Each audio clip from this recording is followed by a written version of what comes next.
আপোনাৰ নামটো কি? মোৰ নাম ৰাছিদা খাতুন। আপোনাৰ লিখা-পঢ়া শিক্ষাগত অৰ্হতা কিমান?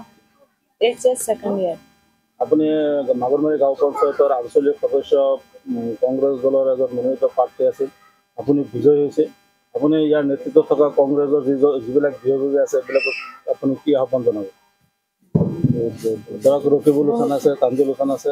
ৰকিবুল হুছেইন আৰু তানজিল হুছেইন বহুত ধন্যবাদ জানাই। আপোনাক প্ৰাৰ্থিত্ব দিয়াৰ কাৰণে না? মোৰ ৱাইফ হয়।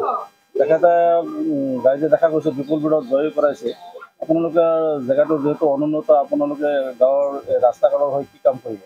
ৰাইজৰ হৈ যি উন্নয়নমূলক কাম কৰিবলৈ চেষ্টা কৰিম আৰু আগন্তুক দিনত যাতে ৰাইজৰ সা সুবিধাৰ কাৰণে কাম কৰি আগবাঢ়ি যাব পাৰোঁ।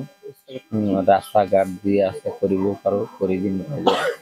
ৰাইজৰ হৈ ৰাইজৰ কাম কৰিম। কংগ্ৰেছৰ পৰা আপোনালোকৰ প্ৰাৰ্থিত্ব দিছে, আপোনালোকে ৰকিবুল হুছেইন আছে। ৰকিবুল হুছেইন আৰু তানজিল হুছেইনক আমি বহুত ধন্যবাদ জনাওঁ। আমাক প্ৰাৰ্থিত্ব দিলে আৰু আমি বিপুল ভোটত ৰাইজে আমাক সঁহাৰি দিলে জয়যুক্ত হৈ আহিলোঁ। ৰাইজক আমি বহুত ধন্যবাদ জনাওঁ।